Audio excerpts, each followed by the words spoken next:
Hello guys, ആഘോഷത്തിന്റെ ദിവസമാണ് ഇന്ന് നാളെയും. കാവങ്കൽ ഉത്സവമാണ്. ഇന്ന് തെക്കേച്ചേരുവാരത്തിന്റെ ഉത്സവവും നാളെ വടക്കേച്ചേരുവാരത്തിന്റെയാണ്. രാവിലെ കിടക്കപ്പായെന്ന് എഴുന്നേറ്റ് കണ്ണൻ തിരുമ്പി നേരെ ഇറച്ചിക്കടയിലേക്കാണ് വന്നത്. 2 കിലോ നല്ല ബീഫും വാങ്ങി വീട്ടിൽ കൊടുത്തിട്ട് ചിക്കൻ വാങ്ങിക്കാൻ പോയി. ഇവിടെ നിന്നാണ് വൈകിട്ട് വേലപ്പടയാണ് തുടങ്ങുന്നത്. കോഴിക്കടയിൽ ചെന്ന് അതും വാങ്ങി 2 കിലോ. അവിടെ നിന്ന് നേരെ വീട്ടിലെത്തി ബ്രേക്ക്ഫാസ്റ്റും കഴിച്ചുകൊണ്ടിരിക്കുമ്പോഴാണ് ചെണ്ടകൊട്ട് കേട്ടത്. പിന്നെ കഴിച്ചുകൊണ്ടിരുന്ന പകുതി കിട്ടിയിട്ട് ചെണ്ടകൊട്ട് കാണാൻ നേരെ ഇറങ്ങി ഓടി. വൈകിട്ടത്തെ മേളത്തിനുള്ള ഫുൾ ടീമുണ്ട്. ഇപ്പോൾ അറിയിപ്പ് കൂട്ടാൻ വേണ്ടി വന്നതാണ്. അവരവിടെ ഒരു അരമണിക്കൂർ നിന്ന് കൊട്ടി. അണ്ണൻ അവിടെ നിന്ന് അതും കണ്ടിട്ട് ഫ്രൂട്ട്സും വാങ്ങി വീട്ടിലേക്ക് വന്നു. ബീഫ് തിളക്കാൻ തുടങ്ങി. ചിക്കൻ ഫ്രൈ ആവാനുള്ള തയ്യാറെടുപ്പിലാണ്. അണ്ണൻ തണ്ണിമത്തിനടുത്ത് ജ്യൂസ് ഉണ്ടാക്കി. ചെണ്ടകൊട്ട് കഴിച്ചിട്ട് ലോബ അടുപ്പിന്റെ അടിയിൽ നിന്ന് പുറത്തേക്ക് ഇറങ്ങിയില്ല. പിന്നെ തണ്ണിമത്തം കാണിച്ച് വശീകരിച്ച് പുറത്തിറക്കി. അണ്ണൻ ഉണ്ടാക്കിക്കൊണ്ട് പറയില്ല കേട്ടോ, ജ്യൂസ് കിടിലം. അത് കഴിഞ്ഞ് കുറച്ച് നേരം ഗിറ്റാറും വായിച്ചിട്ട് ക്ലീനിങ്ങും കഴിഞ്ഞ് കുക്കിങ്ങിലേക്ക് കയറി. വല്യമ്മ സമയം കൊണ്ട് നെയ്ച്ചോറ് റെഡി ആക്കിയിട്ടുണ്ടായിരുന്നു. അണ്ണൻ ചിക്കൻ ഫ്രൈ ചെയ്യാൻ തുടങ്ങി. ചിക്കൻ 65 ആണ് ഉദ്ദേശിച്ചത്, പക്ഷേ ഒരു 45 ആയപ്പോഴേക്കും ചോറ് കഴിക്കാൻ സമയമായി. റിലേറ്റീവ്സും ഫ്രണ്ട്സും എല്ലാവരും ഉണ്ടായിരുന്നു. അങ്ങനെ ഫുഡൊക്കെ കഴിച്ച് റെസ്റ്റ് എടുത്തിരുന്നപ്പോൾ ചെണ്ട കൊട്ട് കേൾക്കാൻ തുടങ്ങി. സമയം 3:30 കഴിയുന്നതേ ഉള്ളൂ. അങ്ങനെ നമ്മൾ ഇത്ര നാൾ കാത്തിരുന്ന് വേലപടി എത്തിയിരിക്കുകയാണ് ഗൈസ്. അണ്ണൻ നിന്ന് തുള്ളി പൊളിക്കാനുള്ള ഒരു മൈൻഡ് സെറ്റിലാണ്. ഇനി ഏതെങ്കിലും കമ്പനിക്കാരെ കൂടി കിട്ടിയാൽ മതി. സമയം കൃത്യം 4 മണിയായപ്പോൾ തന്നെ പടയന് പുറപ്പെടാൻ തുടങ്ങി. അണ്ണൻ ചാർജ് ആവാൻ തുടങ്ങി. പക്ഷെ ഒരു സ്റ്റാർട്ടിങ് കിട്ടുന്നില്ല. ഈ ചേട്ടനെ നോക്കിക്കും, ഈസ് ദ ഷോ സ്റ്റീലർ. ആളുടെ തുള്ളൊന്നും ഒരു രക്ഷയില്ല. അന്തമാര് വൈബ്.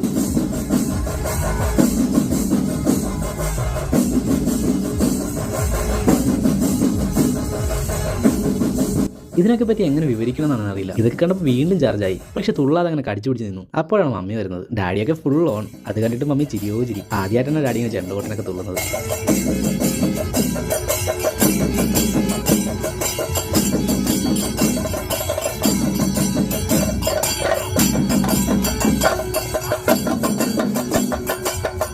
ദേ വരും നമ്മുടെ ഇന്നത്തെ കമ്പനി. നേരത്തെയുള്ള ഐബിയാട്ടിനെ കഴിഞ്ഞാൽ പിന്നെ മച്ചാനാണ് കാവങ്കലെ മെയിൻ തുള്ളക്കാരൻ. പടയനിയോടൊപ്പം വേറെ കലാരൂപങ്ങളും ഉണ്ട്. Phoenix dance, lotus dance, dragon dance, പിന്നെ ദേ ഈ ഐറ്റം ശിങ്കാരക്കാവടി. ഇത് കാണാൻ ഭയങ്കര വൈബാണ്. സ്റ്റെപ്പ് വെച്ച് മച്ചാന്മാരോടി ആശുപത്രിയുടെ അകത്തേക്ക് കയറിപ്പോയി. അങ്ങനെ പതിയെ പടയണി ഗ്രൗണ്ടിലേക്ക് എടുക്കാൻ തുടങ്ങി. തുള്ളുന്ന ആളെണ്ണം കൂടി വന്നു. ഗ്രൗണ്ടിലെത്തി കഴിഞ്ഞപ്പോൾ നമ്മളും പതിയെ സ്റ്റെപ്പ് ഇടാൻ തുടങ്ങി. പക്ഷേ ഒരു പണി കിട്ടി. സ്റ്റെപ്പിടലും വീഡിയോ എടുക്കലും ഒരേപോലെ മാനേജ് ചെയ്യാൻ പറ്റുന്നില്ല. ഇന്നാണ് മുണ്ടാണ് കൊടുത്തേക്കുന്നത്. അതുകൊണ്ട് മുണ്ടും മാനേജ് ചെയ്യണം. പറ്റുന്ന പോലൊക്കെ വീഡിയോ എടുക്കാൻ നോക്കി. പക്ഷേ വീഡിയോ എടുക്കുമ്പോൾ ഒരു പരിധിവരെ നമുക്ക് എൻജോയ് ചെയ്യാൻ പറ്റുന്നുള്ളൂ. അണ്ണൻ ആലോചിച്ച് നോക്കിയപ്പോൾ വീഡിയോ എടുക്കുന്നതിനേക്കാളും wait live in the moment ആയിരുന്നു. അതുകൊണ്ട് ഫോൺ തുള്ളാത്തവരുടെ കൊടുത്തിട്ട് അണ്ണൻ പോയി തുള്ളി തകർത്തു. പടയണി അമ്പലത്തിനുള്ളിൽ കയറി 3 വലത്ത് വെക്കും. ഒരു 1.5 മണിക്കൂർ എടുക്കുന്നത് കംപ്ലീറ്റ് ആവാൻ. അങ്ങനെ 3 മണിക്കൂറും തുള്ളി തിമിർത്ത് വെള്ളം കുടിച്ചിട്ട് നേരെ ഗ്രൗണ്ടിലേക്ക് പോയി. ഇവിടെ ഒരു ബാൻഡിന്റെ പെർഫോമൻസ് ആണ്. പരിപാടി വലിയ സുഖമൊന്നുമില്ലായിരുന്നു. പക്ഷെ ചാർജായി നിൽക്കുന്നതുകൊണ്ട് മെലഡി പാടിയാലും നമ്മൾ തുള്ളുന്നുള്ള മൈൻഡ് സെറ്റ് ആയിരുന്നു. അങ്ങനെ അവിടെ ഒരു 1/4 മണിക്കൂർ ഡാൻസ് കളിച്ചുകൊണ്ടിരുന്നപ്പോൾ മഴ പെയ്യാൻ തുടങ്ങി. അതോടുകൂടി പരിപാടിയും തീർന്നു. സമയം 8 മണിയാകുന്നേ ഉള്ളൂ. മഴ കൊള്ളാണ്ടിരിക്കാൻ വേണ്ടി അമ്പലത്തിന്റെ അകത്തേക്ക് ഓടുമ്പോഴാണ് ഇവന്മാരെ കണ്ടത്.